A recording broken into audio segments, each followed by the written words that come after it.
You are listening to the Grandest Tour by the Cycling Podcast. Brought to you by iwoca.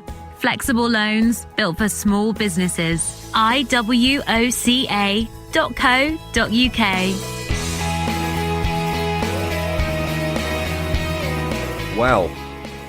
Well, Lionel. Well, Richard, what? Well, François. Well.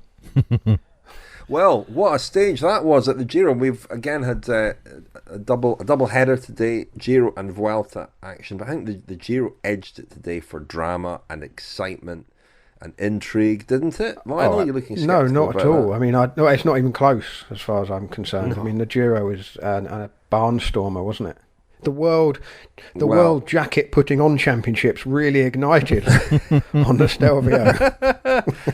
Yeah. I mean, it sort of echoes what we were saying last night about the Giro, that the great fascination in it is not knowing who was going to win. And I'm not sure, we're maybe a bit closer to that tonight, but that was really what underpinned, I think, the drama today. It was, the race was sort of being turned on its head as we watched it. João Almeida finally cracked.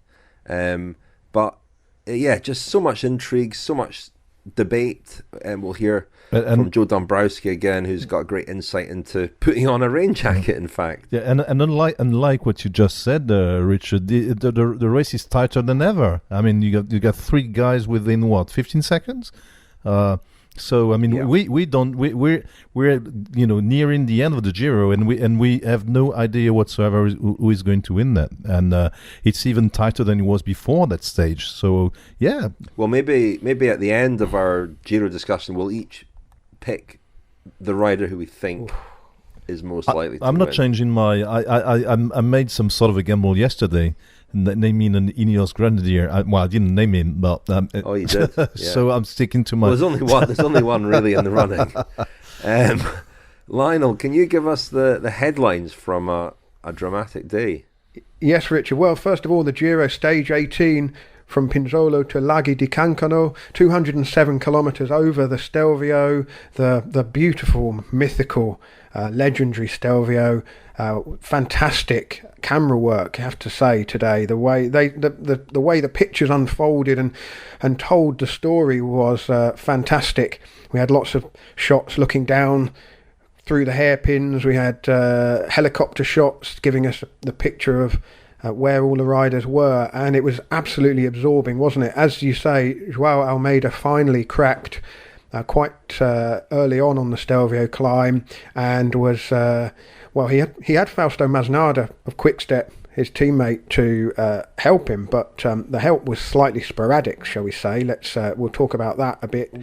Yeah, we will talk about that, because it was quite odd. It was quite. And apparently Fausto Masnada is not very popular with Portuguese cycling Twitter tonight, according to our colleague Andy McGrath. Well, that doesn't surprise me, but it was a day for debate about team tactics, wasn't it? Because Wilco Kelderman cracked, and Rowan Dennis was doing a fantastic job for Ineos Grenadiers. He had Tao Geogheghan Hart on his wheel. Jai Hindley of Sunweb had Wilco Kelderman for company, but then suddenly Kelderman was not there anymore, and we'll talk about whether or not Sunweb played it right. Then, as I said, there was a drama of both Sunweb riders struggling to put on their warm jackets going over the top of the Stelvio, and on the final climb it was Hindley and Geoghegan Hart together, and Hindley took the stage win. And as you say, François, there's only 15 seconds between the top three. Kelderman rode, I thought, very well, a lonely old 50 kilometres for him, but he's moved into the pink jersey. He's 12 seconds ahead of his teammate Jai Hindley. Tao Geoghegan Hart is at 15 seconds, but so much more to discuss from the Giro, and we'll do that in the first half of the podcast. It may be a slightly lopsided podcast. Perhaps first half will be about 65 or 70% of the podcast. I don't know. And it'd be like a seesaw with you on one end, Lionel, and your baby daughter on the other. I thought you were going to say you on the other side. Then it'd be very much 40-60, wouldn't it? Anyway, it would actually. Anyway, over to the Vuelta, a cracking stage again, and a cheeky uphill finish. The stage was won by Ireland's Dan Martin, ahead of Primož Roglic and Richard Carapaz, the sight of the three leaders' jerseys coming over the line, 1, 2 and 3. Roglic is still in the overall lead by 5 seconds from Dan Martin, Carapaz at 13 seconds. A lot of the original GC contenders still up there, but the race goes on without Thibaut Pinot. He did not start this morning, so the Vuelta's over for Pinot. We'll talk about the Vuelta in part 2. You are listening to the Grandest Tour by the Cycling Podcast, brought to you by iwoca, flexible loans built for small businesses. Join 50,000 customers taking on life's twists and turns and scaling new heights with iwoca. If you run a business, find out more at iwoca.co.uk. iwoca.co.uk.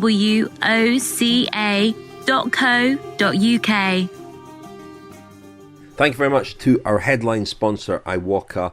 They've been supporting us since March, and we're very grateful to them. They're allowing us to bring you the Grandest Tour, our nightly podcast throughout the Giro and the Vuelta a España. 5 weeks of daily podcasts, a lot for you to listen to. Thanks everybody who is tuning in. And if you'd like to know a little bit more about iwoca and how they might be able to help you, if you have a small business, go to iwoca.co.uk. That's iwoca.co.uk.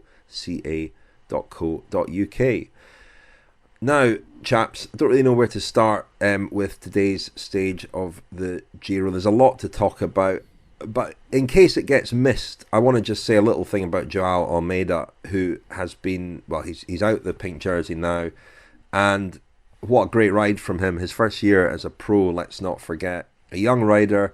You know, he lost the pink jersey today, but he still rode exceptionally well. He was 7th on the stage, 4:51 back. He is now in 5th overall with, I would think, a decent chance of holding that. A fantastic performance from him. And the way that he fought today, even after being dropped, and as you said, Lionel, having sort of erratic help from Masnada, who appeared at one point to be shouting at him and quite angry at him. A great ride from Almeida, and he has well and truly arrived, I think, and it'll be fascinating to watch his progress. But the real story, or stories, were happening up the road, weren't they, today? I have to say Rob Hatch did a great job of calling the race today, and one of his memorable lines was "Goodbye Granddads," as Jakob Fuglsang and Vincenzo Nibali slipped out. And I think we were still in the back of our minds, certainly in the back of my mind, was the idea that Nibali might just produce something today. It never looked likely, and it really was the young guns, but Rohan Dennis as well. I mean, Ineos put 2 riders, Filippo Ganna and Ben Swift, in the big breakaway. Joe Dombrowski was there as well. We'll hear from him a bit later on. They clearly had a plan today, but it was Rohan Dennis. You know, I don't think anybody saw him shredding the race to pieces up the Stelvio. But he did. Fantastic ride. Got rid of Kelderman, as you said. And then Jai Hindley was there. He was the stone in the shoe for Ineos Grenadiers today. They couldn't shake him and never looked like shaking him. But the question was, should Jai Hindley have waited for Wilco Kelderman? Because Kelderman was ahead of him, well ahead of him on GC. He was riding into the pink jersey. You know, on paper, has a better chance of winning the race. He's in the pink jersey now. Should Jai Hindley have waited for Wilco Kelderman? That is the question. Well, I think it was you used the stone in the shoe, metaphor or image. I think Hindley was a stone in the shoe of Wilco Kelderman as well, and probably a stone in the shoe of Luke Roberts, who was in the car trying to decide on the tactics for Sunweb. For me, it's obvious he shouldn't have waited for Wilco Kelderman, because we saw today. I mean, Kelderman had a very, very hard moment at the end of the Stelvio. You could even wonder, because he was much better in the final climb, whether he didn't, had a little fringale, as we say in French, whether he didn't have a, but. Obviously, he was going much better in the final climb. But in my opinion, not only should not Hindley have waited for Kelderman. But I think that in the final climb, he was probably told to hold back a little bit and not attack, because he could have spurred Geoghegan Hart into reaction. But given the impression he gave today and the days before in the mountain, my personal impression is that Hindley could really have done more than he did, which is win the stage and take the jersey. Because if you look at the results today, he's only 12 seconds behind Kelderman and Eddie. They kind of watch each other, Geoghegan Hart and Hindley in the final climb, and my impression was that Hindley could really have attacked, and they could have definitely killed Kelderman Giro chances. And finally, my impression is that what Sunweb had at the back of their mind is the final TT, in which normally Kelderman is better than Hindley, and they didn't want to sacrifice their leader to Hindley's chances because of that final TT. But for me, by far, Hindley was the stronger guy today, and he could have, in my opinion, made much more damage than he did. Lionel, where do you stand on this great debate? Well, it seems to me fairly simple. Sunweb did the right thing. At the moment that Kelderman was struggling, it was 2 Sunweb and 2 Ineos Grenadiers. And for Sunweb to say to Hindley, they would have to have said it immediately. They would have to have made that decision pretty much as soon as Kelderman was kind of 50 metres off the back. That was the point at which the decision had to be made. And at that stage, there was still a long way to go to the top of the Stelvio. It could have gone either way for Kelderman. As it was, he really rallied, he dug in, he rode extremely well for 50 kilometres, even though he was, at times it looked like the gap was opening, but he held the gap. He dug in when he clearly wasn't feeling too good, and he rallied a lot on the final climb. But in the moment, they couldn't have known whether Kelderman was going to blow and lose 2 to 3 minutes, 4 minutes, 6 minutes. Still a long way to go at that point. A long way to go. And if Hindley had dropped back, and would they have got straight back on? Would Kelderman have stayed in once they got straight back on? All these things are unknowable. But what we do know is if Hindley had anchored himself to Kelderman and they'd ridden in and perhaps maybe limited Kelderman's losses by maybe 30, 40 seconds perhaps. All that would have done really would be to move Hindley further down the GC. It would marginally have strengthened Kelderman's position over Geoghegan Hart, but it would have put Hindley out of the picture. And from the team's point of view, with one mountain stage still to go, okay, it's not as severe with the Agnello not on the course on Saturday, but it's still 3 climbs of Sestriere. It's going to be hard. We could see the same sort of splits happening over those climbs. Far, far better to have Kelderman and Hindley number 1 and 2 with only really Geoghegan Hart to worry about. Okay, Pello Bilbao has moved himself back into sort of distant contention, but the picture is pretty simple, and they're in a really good position, Sunweb, and it could have been an awful lot worse.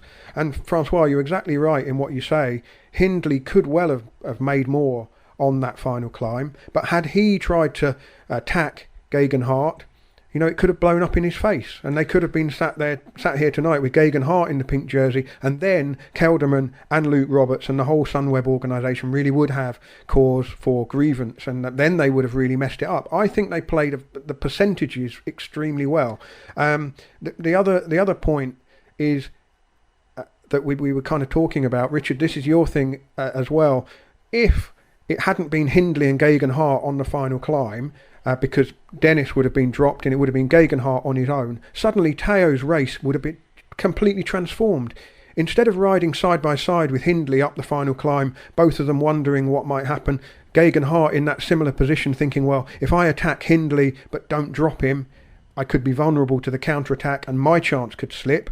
Geoghegan Hart's race would have been completely transformed. He would have been racing for the stage win and the pink jersey and trying to gain as much time as possible. And we might have seen him move out of touch of the 2 Sunweb riders. So I think, although Kelderman, we gather at the finish, not happy, with the fact that his teammate didn't wait. I think probably didn't help in the fact that the team car went past him as well on its way up to Hindley in the Valley Road. But I don't see what else they could have done. I mean, if they'd made an alternate decision, I think it would have worked out worse for them. Yeah, I think if they'd got ordered Hindley to wait for Kelderman, it would have been a bigger gamble, and it would have looked pretty daft. And I'm not even sure how much of a difference it would have made. Kelderman was struggling, and it was uphill, then downhill. There wasn't an awful lot of valley before the final climb. I mean, his head seemed to drop after the car went past him, but his body must have been pretty cold as well, because he had problems with his jacket. We'll maybe get on to a little discussion on that, because he and Jai Hindley had problems putting on their jackets for the descent, and they might pay for that over the next couple of days. Who knows?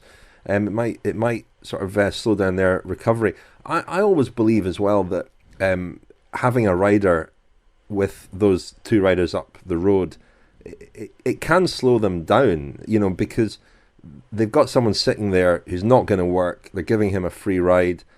Psychologically, it's quite difficult then to make a really flat-out effort. That's not the case for Rohan Dennis, but for Tao Geogheghan Hart, having this anchor sitting there, I think might have just taken up a percentage or two off his ability to commit fully to the ride. And as you say, Lionel, had he been on his own and riding to the stage win and the Giro and the pink jersey, he could have got it all out. Riding with Hindley sitting there is going to just weigh on his mind a little bit. But Kelderman is annoyed. There's no question at all that he gave a couple of interviews at the finish where it was very clear that he wasn't happy that Hindley wasn't told to wait for him.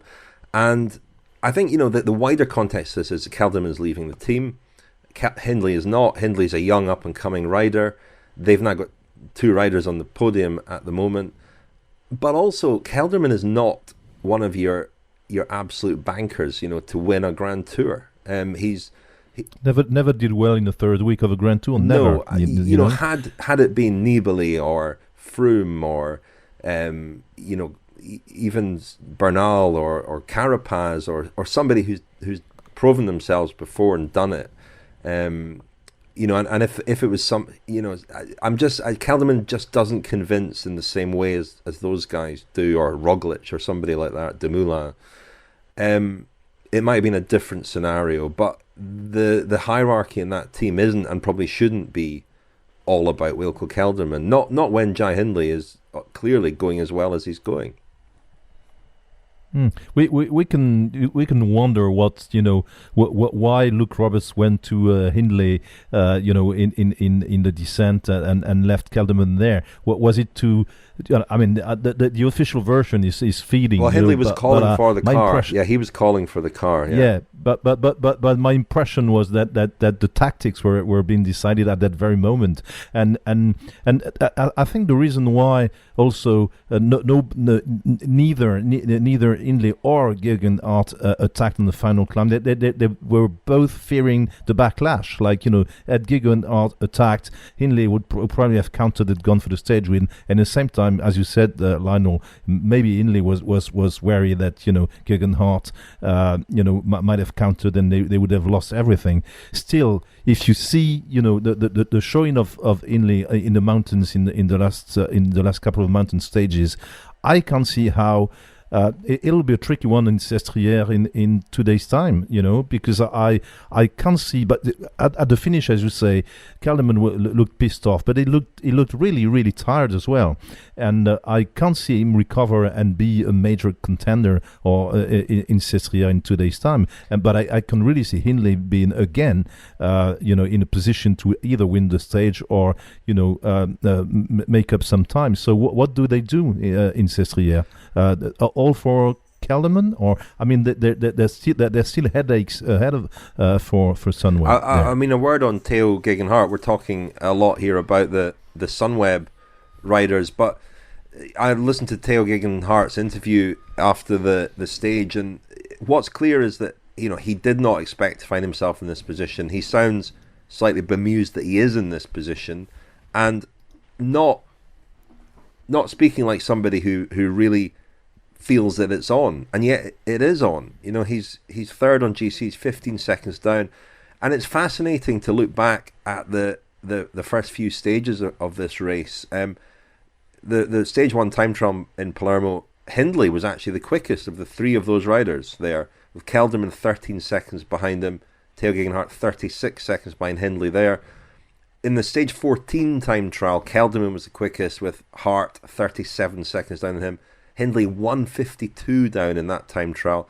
But also if we look at Mount Etna, Kelderman was the best up there. Hindley lost 58 seconds that day, and Tao Geogheghan Hart lost 153 on Etna to Kelderman. I mean, the margins now are so small, and yet those kind of time differences in those three stages are pretty significant, pretty substantial.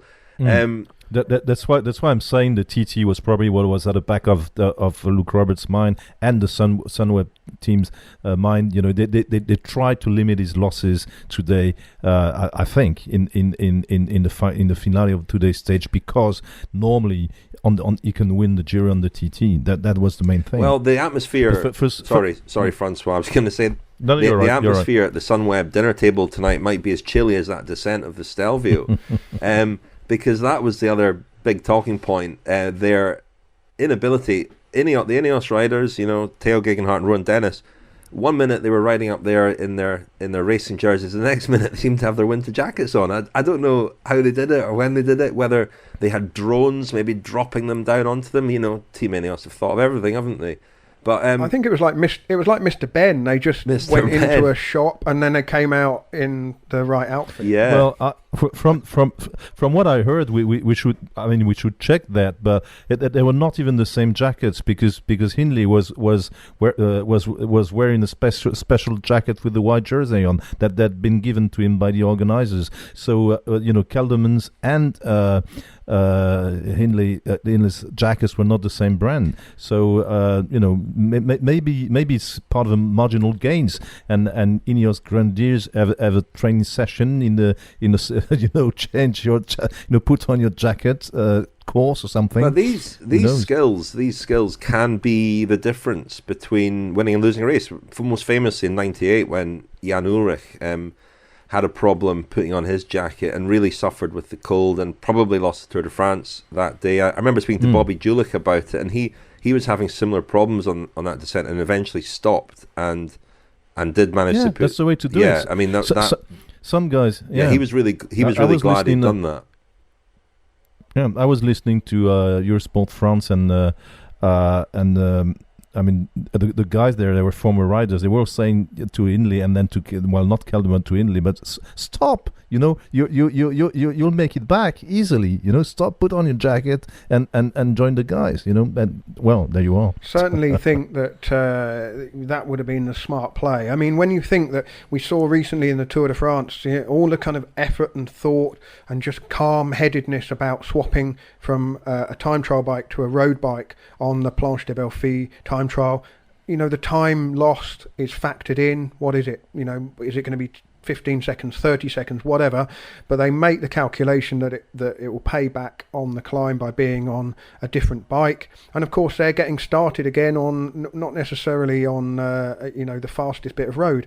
Going over the top of the Stelvio, you could afford to put a foot down.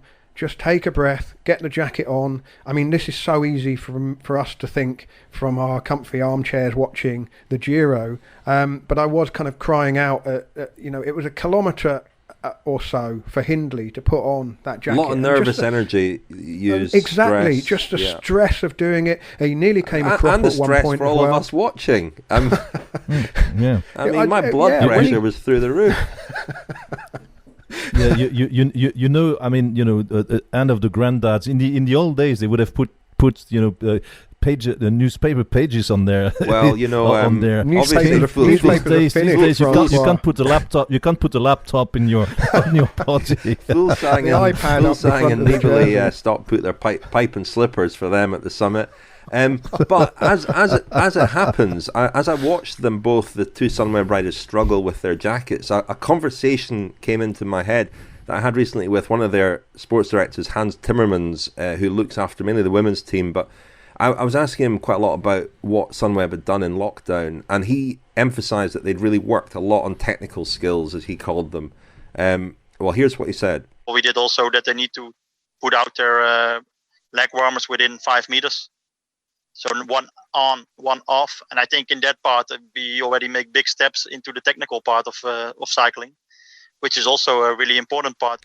So Timmerman's there saying that one of the activities they'd worked on was taking off leg warmers in races and in certain periods of time. But I don't know if they practiced with their rain jackets as well. They should have done. However, the circumstances today were very particular, and the weather and the cold and all the rest of it. And well, we thought we'd ask one of our audio diarists for an insight into, just how difficult it was to put jackets on, and whether it is something that professional riders do practice. Here is Joe Dombrowski. It's funny you ask about the rain jackets. I actually had a musette with a GABA and gloves inside a K from the top of the Stelvio, and I couldn't put it on either. I tried, and then almost crashed, and it was a bit embarrassing actually. And I mean, normally that sort of thing isn't a problem, but to be honest, I think that you mentioned Wilco had a hard time putting his jacket on and eventually just kind of dropped it at some point anyway. I think that the fatigue comes into I really think that like probably most of the guys are so fatigued on a day like today that basic motor skills start to kind of deteriorate. I mean, think about it this way. If you did a 400 meter all out sprint on the track, and then within 5 seconds after, it's like, okay, tie your shoes. It sounds simple, but actually if you do it, I think it's a little bit harder than you would think. So I think on a day like today, where it's really full on racing and there's a lot of fatigue, and I don't know why, but the last week in this Giro, we've had really long stages. I think since the second rest day, every day has been over 6 hours on the bike. And then again, tomorrow is, something crazy, like 250 Ks. So I think probably, something like that like taking off knee warmers, putting on gloves, putting on a rain jacket, when you're fresh, those sorts of things are easy. But it's funny you ask, because I had the same situation today. I couldn't put my GAB on, and I mean, at that point, the GC group had caught us, and I was just kind of riding to the finish. So I stopped on the side of the road, put the jacket on, put my gloves on, and took my time. But I actually experienced the same thing. Well, we know, Rich, that when Rod Ellingworth ran the British Cycling Academy based out in Italy, these were all the skills that he would work on with the young riders, because he was training them to become professionals. And part of a lot of the work of professional riders is not just trying to win races, it's the bread and butter, isn't it? Dropping back to the car, carrying bottles, having a conversation with a sports director while the car's moving along at 45 kilometres an hour, picking a bottle from the soigneur on the side of the road, taking stuff out of a musette after the feed zone, passing a musette to a teammate. All of these kind of skills are part of the rider's armoury, and if you can be just good at them and do them automatically in times of stress when it's extremely cold, and as Joe Dombrowski says there, the sort of the fine touch of your fingertips has gone in the cold, and the heart's beating, it can stand riders in good stead. But it's like penalty shootouts. Easy to say. I think it's like penalty shootouts. Footballers, any professional footballer can take a penalty, and they practice them all the time. But when it comes to the situation where you've got a lot at stake and a crowd watching, it just makes it harder. And here also you've got the weather playing a factor, and the motor skills go as Joe said. But in any case, sorry, go on. Yeah. No, I was just about to say, I'm going to keep an eye on eBay tonight, because I'm sure there's a couple of white rain jackets on sale, so for cheap. So have a look. I'm not sure we would get into those jackets. I think we'd have a similar problem getting into them, but for different reasons. I might get into it, but there's no way I'd get the zip up. The Cycling Podcast is supported by Science in Sport. Science in Sport. Fueled by science. Thank you very much indeed to Science in Sport, our long-time supporter since the Giro in 2016. Bet they never thought they'd be supporting us at the Giro in October 2020, but here we are. If you want 25% off all your Science in Sport products, go to scienceinsport.com and enter the code SISCP25. SISCP25. If you're getting on your turbo trainer as the nights are drawing in, do have a look at their Turbo Plus range with the menthol flavours. Help you cool down when it gets too hot. scienceinsport.com, SISCP25. Earlier this week we also announced that we have a new relationship or a new partnership with Laghi, the bike insurance company. They are a cooperative, Laghi, so it's a sort of collective arrangement whereby your premiums are capped and they are dependent on others' claims. A lot of customers, myself included, have found it a pretty cost-effective way of insuring your bike. And we've got a relationship with Laghi whereby you can join a cycling podcast club at Laghi. If you sign up at laghi.co.uk and enter the code TCP, you will become part of the cycling podcast community within Laghi. And there'll be various perks and benefits to that, which we will reveal in due course. Lionel, you look like you're going to say something. Well, I was just going to say, if you're... I know there's not much bike racing going on at the moment, but they will cover your bikes for incidents. If you damage your bike in a crash in a race, for example, that can be covered, and cover you when you go off on a training camp. Laghi is a community of cyclists. They understand cyclists. They know what equipment and bikes they are covering, so there's no confusion. If you have to come and make a claim, they're not going to suddenly say but your bike's the same value as a small family car. I don't understand. They understand what they're covering. I should also have said that if you become a member of the cycling podcast community within Laghi, you benefit the podcast. So it's another way of supporting the podcast. So thanks very much everyone who has signed up. Any more talking points from the Giro today before we hear from another of our diarists, James Knox? Yes, Francois. Yes. Now, I wanted to make a point about Team Ineos. I've never been much of a supporter or a fan of Team Sky or Team Ineos, but the depth of their of their team is we know that it's been amazing. I mean, we saw. Obviously, the stage wins they had in the Giro, losing their leader on the first day was impressive already. But what Rohan Dennis did today, we knew is much more than just a time trial specialist. I mean, came second in the Tour de Suisse 2 years ago behind Egan Bernal. So I mean, he's a guy who's more of a versatile rider than we think. But we sometimes think. But what he did today was absolutely amazing.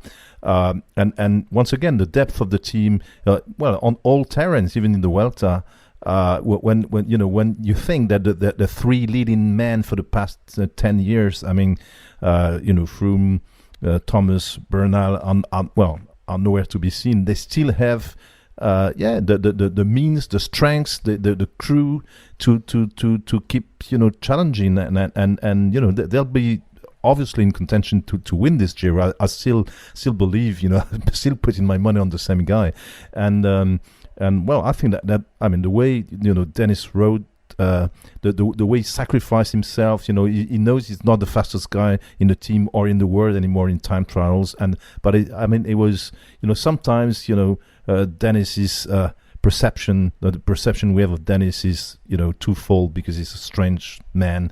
He's got a strong temper and kind of very odd character, but what he did today, well, chapeau. Absolutely. I feel we also ought to redress the balance a little bit, Rich, with Jakob Fuglsang, because he's climbed up 6 places today. Looked very good, certainly compared to how he had looked on the earlier uphill finishes, but perhaps this played to his strength, a real tough stage late in the race, but up to 6th place overall. And the King of the Mountains competition also has a lot more clarity today. There'd been this battle between Ruben Guerrero of EF Pro Cycling and Giovanni Visconti. Visconti was a non-starter today. According to his team, he had been struggling a bit with pain in his right knee, and he didn't start the stage today. Guerrero scored a lot more points on the climbs today, so he is now enjoying a commanding lead of over 112 point lead, I think it is, over Thomas de Gendt. So looks like Guerrero, who won a stage early on in the Giro, of course, will also take the blue jersey. Well, do any of you out there fancy becoming a professional cyclist? Do you dream of the kind of glamour of professional cycling and think it would be the job for you, the life for you? Well, listen to James Knox's diary from today. One of our diarists rides for Deceuninck Quick Step. It was their final day defending the pink jersey held by João Almeida. Here's James Knox. Yeah. Wow. I don't know what to say. What a day. Disgusting in many, many ways. And obviously, shit day for us in the end. Not really any way to put around it. We did a good job up until Stelvio, but then Sunweb started riding hard. I got dropped, and then I think sounds like Rowan Dennis just took over and blew everyone off the wheel, João included. Fausto did what he could to try and help him and limit losses, which sounds like they did a remarkable job in limiting losses and staying that 5th place in GC, which, yeah, is a move down, but it's also still a great ride considering everything. It was unbelievable rides today by Jai and Tao. Mind blowing. Those guys are just tearing it apart. From my perspective, did what I could today. Tried to stay active and in the front at the start and make sure there was no disaster breakaways going. Obviously spent a bit of legs. But yeah, that's not to make any excuses. I was way off the pace when we started going up the Stelvio and got dispatched well and good and proper. With a long, long way to go. It's pretty disheartening when you're already on the limit with 20k of 2,000 meters of vertical ascent or whatever it is to go. And then from there, yeah, just felt worse and worse and worse. Just hating life, to be honest. Seri caught up to me, took care of me, shouted at him, begged him, pleaded, please go slower. And eventually he slowed down to such a pace that we were crawling over the top. We had a little group, which was a nice little group, and turned into absolute shambles in the last K when everyone started panicking, stopping, putting on jackets. We should have just had a mutual agreement. We all just up on the top, but yeah, there was then suddenly bodies everywhere on the descent, and I think a few lads didn't get back on, but I was okay. Got my musette and a nice hot energy mix, a bottle of water that I could just, nice bit of hot fluid, got all my kit on and descended down the Stelvio, so wasn't too cold. I had a load of gear on, and then the final climb to Cancano, just ticking down the hairpins again. Not quite as miserable as ticking down all the 55 or how many of the hairpins there are on the Stelvio, but still ticking them down, and then stuck in a traffic jam to the hotel. Yeah, just on the massage table now, and yeah, soaking in the day, to be honest. What a day it was. 7 hours I was on the bike. Stuffed my face with a big packet of crisps and 3 toasted sandwiches because I couldn't face another bowl of pasta. Yeah, it's got to that now. Survival, innit? Madness now, just madness. There's 10 guys left with legs by the looks of it, and everyone else is battling on. Rode down the final climb with all the punters who'd ridden up and clapped in the gruppetto, and well, you've got to you've got to take your hat off to them. Cheering on Alvaro, survived another day. I know we've got safety in numbers, but I think some of those boys were out their arse from the first 2-3 kilometers today, and that was their whole race. Can you imagine?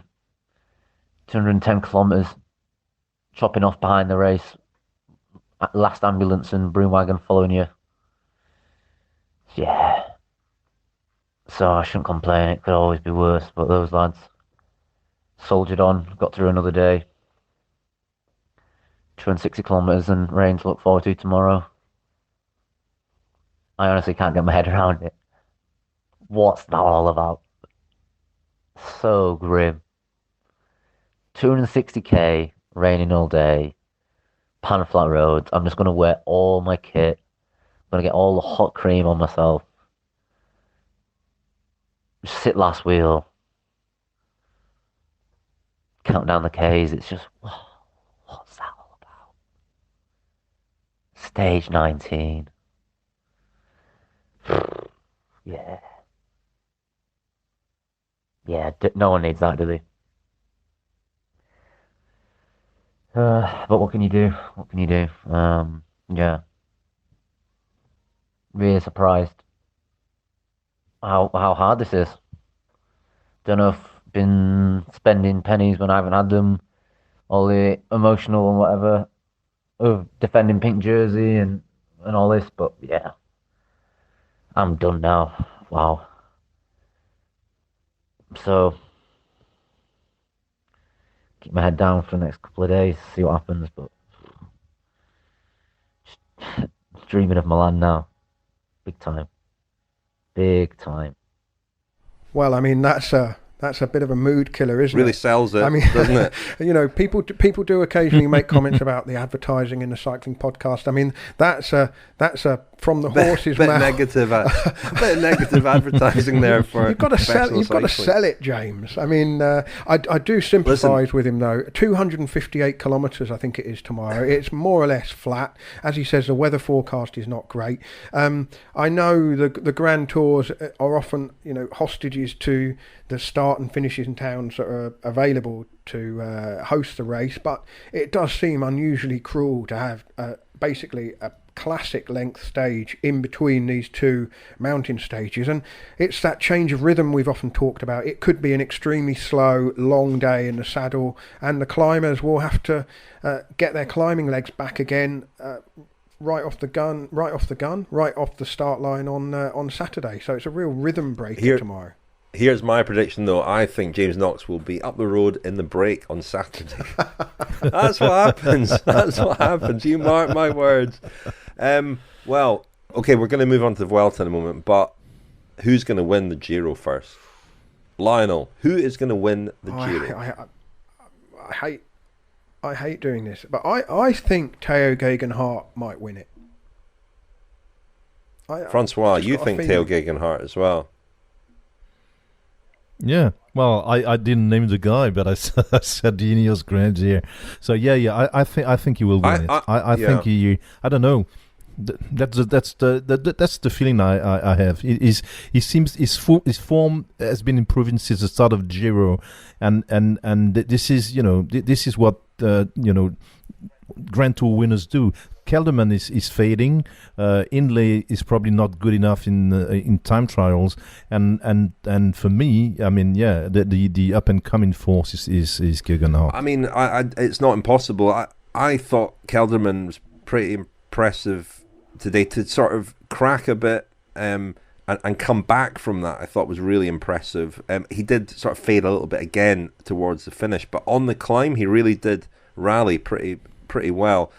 And that was after being passed by Fulsang and Bilbao, who rode very well as well today. We should have said he was third on the stage. So Kelderman, if Kelderman recovers, okay, I think he could still, with the stage that we've got on Saturday. If it was the Agnello, I would be more pessimistic about his chances. But I think he's still sort of in the driving seat.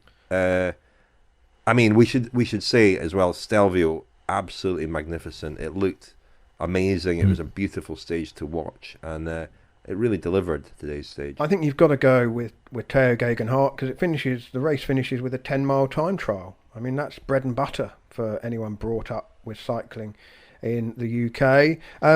But also, well, we had João in the pink jersey.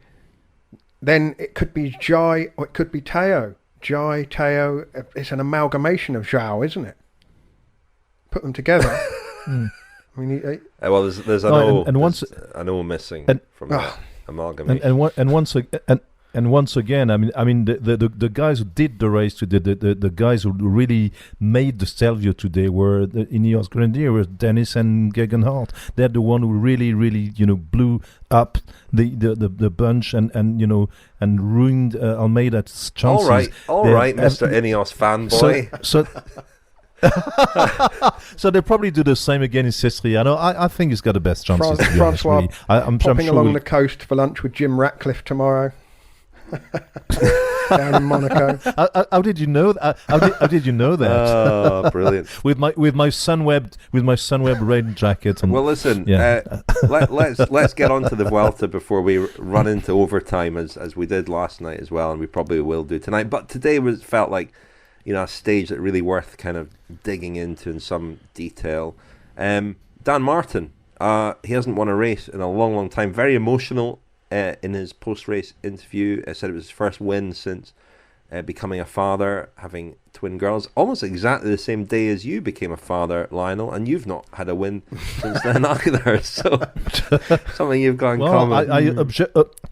Objection there. I mean, in downhill. Remember downhill cycling? How could we forget? Well, Dan Martin very good at uphill cycling, and went pretty early. I thought. I mean, once again, Sepp Kuss looked just like he was on rails, very smooth, and looked like he could, float away at any point like a butterfly. But he's always kind of looking back, isn't he? It's a bit like Andy Schleck and Frank Schleck when they rode together. Andy was always looking over his shoulder for Frank, and Sepp Kuss is a bit like that with Primož Roglic at the moment. I mean, Roglic looks strong, but yeah, great win for Dan Martin and for his team, Israel's Startup Nation. And Chris Froome is joining that team next year. Also looked a bit better today.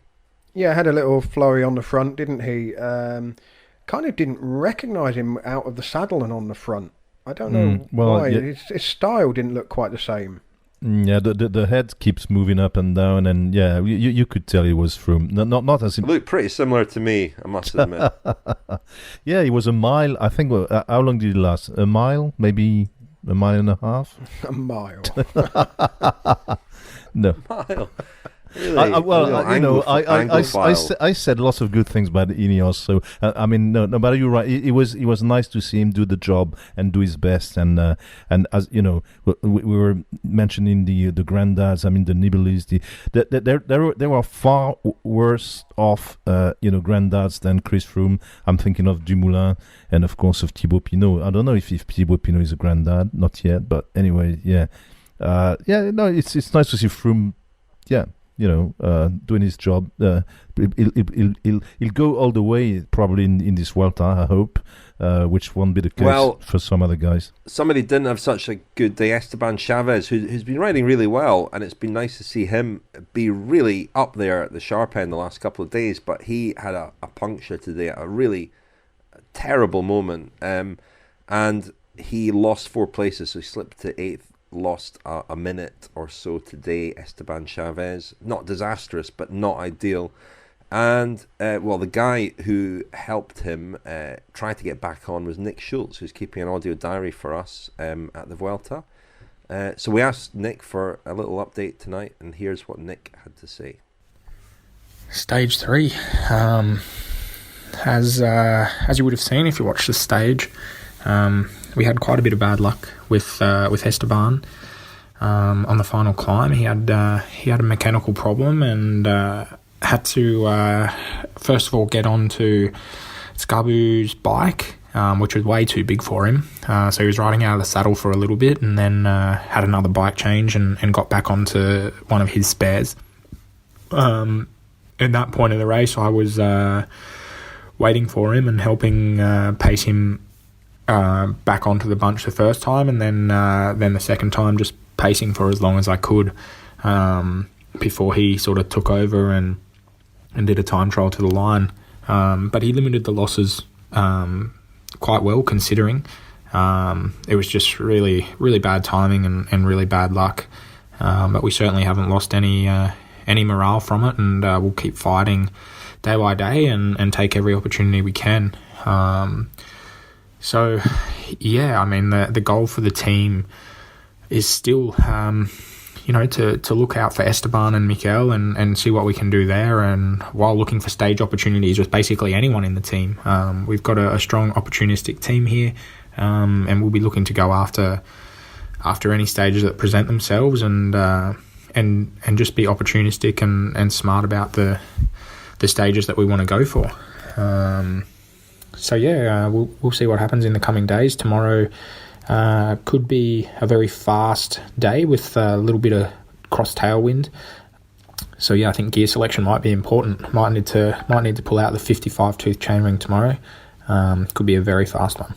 Well, Esteban Chaves did limit his losses to 1 minute and 6 seconds, and he's down to 8th overall, 1 minute and 29 behind Roglic.